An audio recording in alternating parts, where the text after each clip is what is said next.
Royal Crackers is an Adult Swim animated comedy created by Jason Ruiz. On this podcast, we like to discuss the most recent installments of a different show every episode. The pilot we're talking about here is called Crumbling Empire. And what's your favorite type of cracker? I would say saltines, probably. Saltines. There's also Wheat Thins. No, Cheez-Its. Never been a big fan. I do like Cheez-Its. Graham crackers. I haven't had those in a while. Animal crackers. Animal crackers all these things when I was younger. Yeah, but you're sticking with saltines. I'm sticking with saltines. How about goldfish?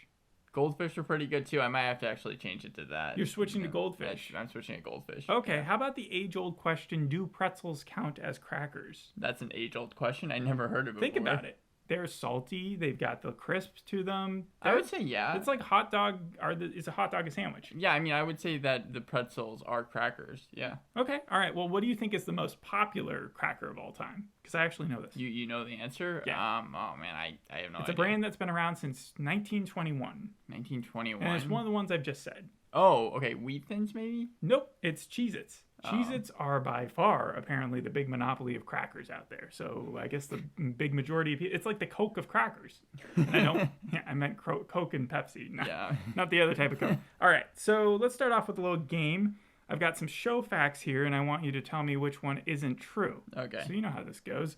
First one is the show creator Jason Ruiz co-created King of the Hill.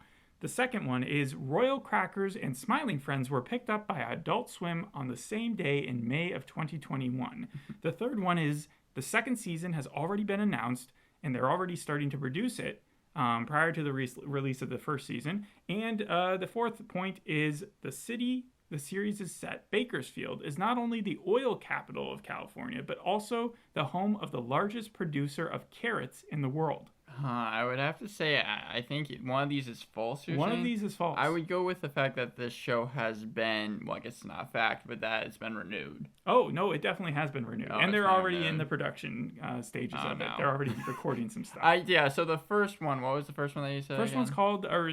The first one is the show creator Jason Ruiz co-created King of the Hill. I absolutely believe that because I watched this episode on YouTube and I did go down to the comments and people were saying this is a lot like the old school Adult Swim. Because of the 2D animation? Yeah, because of a lot of that. And it also is animated a lot like Smiling Friends, kind of like cheaply, but I think it's supposed to kind of look like that. And so that's why, yeah, I do believe probably he worked on King of the Hill and then the Smiling Friends one I also without prolonging it though, I will tell you that he did not. He it's not that he didn't work on King of the Hill. He didn't co-create it. That was. Okay. But more importantly, he did base the type of animation that he grew up in, like off of shows like King of the Hill. So that's why it's familiar. I'm not surprised. He did come out with a show in 2013 called Murder Police. Have you heard of that? Starred Will Sasso, Wilmer Valderrama, Jane Lynch, and Horatio Sanz. Was this an animated show? It was an animated show. Yeah, sounds like it. Was it also on Adult Swim? It was also on Adult Swim, but it's really... Oh, actually, I don't know if it was on Adult Swim. But it's funny because the cast is so, like, just one person from everywhere. You know? I mean... Will Sasso and Wilmer Valderrama, I wouldn't think of those two working together. I'll get this out of the way now. I think the last animated show we did was Digman, and then I was trying to think about the last Adult Swim animated show that we did. Man, and also Agent Elvis. Those were the last three that we did. Yes, but the last Adult Swim animated show, I think, was Smiling Friends back in January of 2022. Anyways, I just need to say this show was awful. This show is really bad. I mean, wow. This was... You know who's in it, though, right? Yeah, it's Andrew Santino. And He's got his own podcast. I think he's funny. I like his podcast. He must be pretty busy as well, because I did see, like, a promo for Dave Season 3 coming out pretty soon. Plays the agent on that, yeah. I mean, just when it comes to this show, it was so painfully unfunny. And okay, well, what do you think this show is saying? I don't think it has any type of moral message to it. What is it making fun of, if anything? I mean, maybe like kind of the Succession thing, because that's what the show, like, apparently it's about two brothers and they're trying to see who can take over this Royal Crackers company. Again, their dad made this cracker and it apparently became really big. Yeah, it became an empire. And it's one of those things where it's like the brothers keep on competing for it. But I mean, like, except for that, that's the only connection I can make it to. Yeah, it's an offbeat spoof of HBO's acclaimed series Succession. Now, the show I was expecting to hear it connected to was like Righteous Gemstones, because that's the same thing. Yeah, I mean, you could do that. Or Outrageous Fortune. I was going to connect this or say that it was very similar to Velma, very favorably. No. I mean, like, the jokes, the problem with them is, aside from the fact that they're not funny, is that they go on. They continually, like, are too long. Like, for example, one of the jokes I liked probably most in the pilot was when the father, he's kind of a comatose dad, and it's full of shock humor, so this really wasn't too out of left field, but he falls down the stairs. Yes. And they continually show the same clips of him falling down the stairs, like he keeps hitting the wall on the stairs, and I found it funny how they did that, and I was like, okay, that was actually a funny joke, but then they couldn't even give me that. The wheelchair comes down, hits him, and then they do that joke over again, and I was like, you just ruined it. It's so much of the characters just like talking and their one-liners aren't even funny. And then I thought, getting back to that chair thing though, that just reminds me of John Wick 4 and the stairs. Yeah, I mean, it just seems like it's borrowing from that. But aside from that, also the show is borrowing from The Simpsons. It does the meme where one of the characters backs into the bush, and I was like, you're doing that so late that The Simpsons even made fun of their own meme before you did. Well, it's not like they had a previous opportunity to do so. Even but what exactly, like, plot-wise, do you hate about the show? There's just no plot to it. None of the characters seem to have any type of moral center, and I'm all for immature humor, but this is only what that show has. We're introduced to Theo, Steve, Deb, Darby, the dad, who I said is like basically completely comatose in the episode, and Matt at the very beginning of the episode. They're eating at this table, and the first 2 minutes is just this joke about Deb was talking to Matt about how he's listening to a lot of like raunchy music, and then Theo, who apparently was in this like band called Taint when he was younger, and then that ended up going nowhere. He just it goes somewhere, but yeah, go ahead. Yeah, well, he just tries to talk. He tries to guess what Matt was listening to, all these different bands from the 90s, yeah, like Limp Bizkit and all these other things, and then at the very end Matt is just like, oh no, I was listening to Post Malone, and then Theo is like, oh well, I've listened to some of their stuff, they're not really that good, obviously. He hasn't actually listened to them, and I love Led Zeppelin, and it's just it's basically, and then like that's the intro to the show, and I was like, oh no, like how do you know how this show got made, how it got greenlit, like anything? Well, again, like it was greenlit at the same time as Smiling Friends. It just took a longer time to produce, and Jason Ruiz, like with Murder Police, he goes with a very interesting animation thing. They make it all together with Adobe Animate. It reminded me a little bit of Primal because they really got into how they do that. They first make it with Adobe Animate, and then they send it over to Malaysia.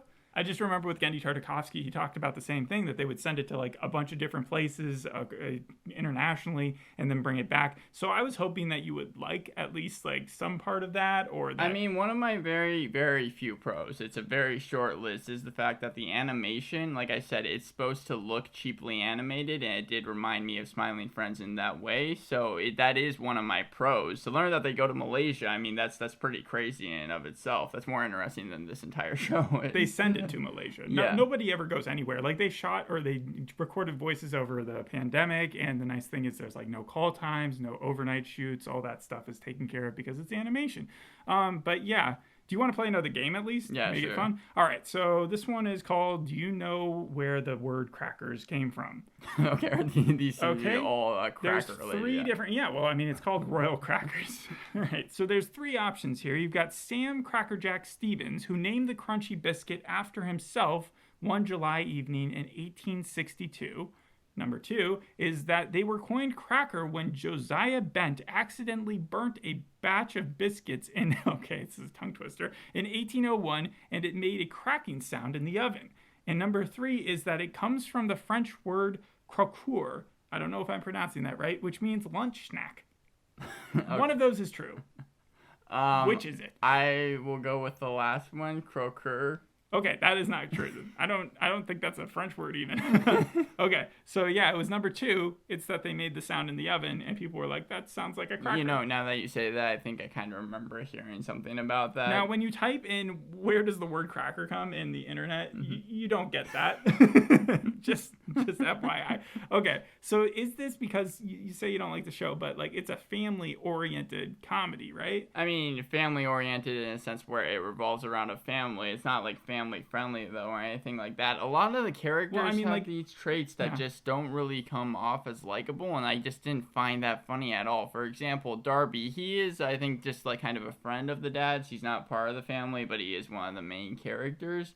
His big thing is that he always likes to eat at this place called Burger Boy, but that he always gets diarrhea, like, afterwards. And that apparently plays a big part in the episode. Like, after he eats Burger Boy's, when he's on his way to go to get their dad's will because their dad ends up in the hospital after he falls down the stairs, he, like, jumps through glass into the building and is, like, trying to get to the bathroom. Then he gets to the bathroom. And this is what I mean by ongoing jokes. He, like, runs out, tries to find something to read. He's like, I've read all of these. He breaks through glass again in the car, gets the last will and basically testament, goes into the bathroom, and then like wipes his ass with it. Like, sometimes there's like a joke that needs to break your sense of humor, and then like from then on out everything is funny. Yeah. And it just doesn't, it sounds like it didn't have that first joke that really just like broke through to you. Yeah, I mean, like, practically none of the jokes did. For example, Deb, her one trait, it seems like, is that she really wants to have a bidet, and apparently because Theo has been called the head of the company,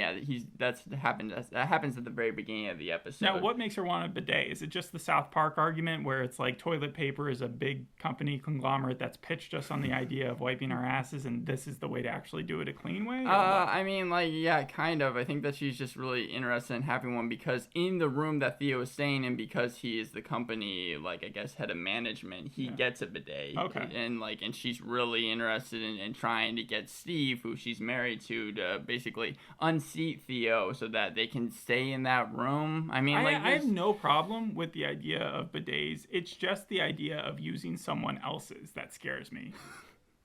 I mean, think about it. It's like if everybody had their own personal one, sure, but it's like just the idea that it just seems a little gross. Have you ever used a bidet before? In like other countries? I will take the fifth. I've heard very strange things. Like apparently, once you use one, it's supposed to be very different. Cathartic. And you're not wanting to go back. Yeah. I mean, I know that like was again with the South Park. I just know the Japanese toilets and stuff that they always talk about. Yeah. Coming back to basically the main theme of the show, or what happens in the episode, is Theo, as head of management, he decides to do this thing called the Royal Cracker Challenge. He's basically supposed to eat a box, and within 10 seconds... Like Matt Stoney. Yeah, they actually set up the camera and everything like that. But it's much like the Ice Bucket Challenge, where you're supposed to nominate 3 people. Mm-hmm. He nominates Dwayne The Rock Johnson, Joe Rogan, and Ninja. I found this actually kind of funny, because I know Andrew Santino knows Joe Rogan. He's been on his show before. That's so weird. I was like, okay, that's somewhat funny. But then apparently there's like this news report where because of this challenge, there's a choking epidemic. Like people are dying on stream, like streamers. And are they allowed to drink while they're eating it? No. Oh, that's stupid. Yeah. Dwayne The Rock Johnson dies, Joe Rogan dies, and Ninja dies. Yeah. I mean, like, this might sound fun, but like honestly in the show, by this point I was already tuned out. I was just like, oh my god. And then like again, to add more shock value onto it, the news reporter is reporting this, and she's so choked up over Ninja's death, she pulls out a gun and it cuts. Wow. And I was just like, what is this show really trying to do? Now, if you compare it to other Adult Swim shows, though, that you have seen, like the one with the meatball. I would say Aqua Teen Hunger Force. That's what I mean by when people were comparing this to the old school Adult Swim. Yes. I was like, that is 100% true. This does fit in with the Aqua Teen Hunger Force crowd. How about Venture Bros? Venture Bros doesn't really rely, I think, as much on shock value humor. This feels like one of those shows where, although I could see where jokes were happening, it really wasn't about the jokes as much as just trying to kind of like shock people. The first time I heard about the show, I thought that the whole premise was that it was a family of crackers who were like royals. See, that's something that I actually would have enjoyed watching. I thought the animated crackers and that they had like this dynasty and they were just like trying to fight for, So I was a little disappointed when I saw they were just human beings. I think it's just the fact that the show also, it just relies on so many on-running jokes, even from the first episode. It's supposed to also go on to HBO Max, which I think is following in the footsteps of a lot of other Adult Swim TV shows, like Smiling Friends. Rick I know that's available on there as well. And it's funny because isn't HBO Max the same place? HBO is the same channel that is, like, canceling all these different TV shows, right? Yeah, but they still have, like, what are they called? Contracts. Yeah, but they seem to be bringing all these Cartoon Network shows onto there. You had the option of watching more episodes. Are you just saying that the first pilot was so clearly bad that you just didn't want to watch it anymore? So awfully bad. Okay. Yeah. I mean, with Koala Man, I remember I didn't like that pilot necessarily that much, but as the season went on, it got better. Well, what are the reviews for this show? Do you have They're really haven't. It's so new at this point, where it's new. basically a lot of people publicizing what they did to make the show, but not as much about, like, what it is. I guess personally, I felt like a ton of middle schoolers wrote this thing, and then they were like, it'd be funny if he was the main singer or part of a band named Taint, or someone constantly has diarrhea. Was there anything wholesome about the family dynamic? They try to, at the very end of the episode, have Steve, Deb, and Theo kind of come together and, like, really try to help the company. And the dad, who apparently, like, dies kind of in the episode, also is brought back to life. So yeah, they try to have these simple moments, but it's not like any of this actually works. One of the other twists in the show is that Darby, he was talking to the dad, and apparently the dad in his will had put to let all the assets go and give all the money to Matt, who is Steve's son. I mean, something like that is actually kind of interesting. I wish that they went more with that angle of the TV show, but when it comes down to this show, it was just unfunny, really lazy, and it's not really the voice acting's fault. I put this entirely on just the writing and how Jason bad it Ruiz, was. Who created the show, is also the voice actor. I saw that. Yeah, So, isn't he like Steve or something like that? Yeah, he's Steve. And you're saying it's Steve, right, with a B? Steve, it's yeah, Steve. Steve. No, okay. yeah, Steve. Yeah, and so he was talking about how they've been pitching this since like 2019. I think Succession season 2 was just about to come about. And he's talked about in the past how there's been a while in his career where he was trying to pitch shows that he thought would get made, but like he didn't have the energy behind. And then this is the first time in a while where he like really had a good idea and he wanted to present it. There has been like a contrast between two types of people in the comments, less about the critical reviews, but the comments have shown that there's been like an audience that accepts it, calls it the old Adult Swim shows and really enjoys those, and those who are just like, yeah, I don't like how mean they are. I mean, like, it's to one another. It doesn't come down to like, I think the characters being mean. Like, I can deal with that. It's Always Sunny has been doing that for 15 seasons, where those characters are just like completely terrible to each other. It just comes down to this show was not funny. It decided to stick with one brand of humor, and then continually thought that if they did those on-running jokes throughout the episode and made them long, that it was going to turn funny, and it just did not. And that's the reason why I will definitely not be watching the rest of the season. And I have to go as low as giving this show a 3 out of 10. A 3 out of 10. Yeah, and I saw also... if you wait for Succession, have you been enjoying that season so far? I mean, there's only been one episode I've seen, but yeah, I like Succession a lot. If you want to make fun of it, go ahead, but do it right. What I mean is, like, we just wait until next month and we'll do that finale as opposed to watching this show. Gilbert Gottfried is in one episode. Thought it was just okay, so that's a lot like Smiling Friends, where he's in the one episode of that as well. Oh. I forgot about that. Yeah. I forgot about that. Yeah. I also want to say that Andrew Santino, I thought I didn't recognize his voice. It's kind of a mix between Will Arnett and Jason Mantzoukas. So even before the credits started, I wanted to see who was voicing them because it sounded so familiar. And it was a surprise to see that he was in the show. I'll say, when I was like, oh, that's supposed to be him? Mm-hmm. So, yeah. All right. Well, if we've got nothing else to talk about, then thanks for listening. We'll see you on the next episode. Hope you enjoyed this one. Bye. Bye.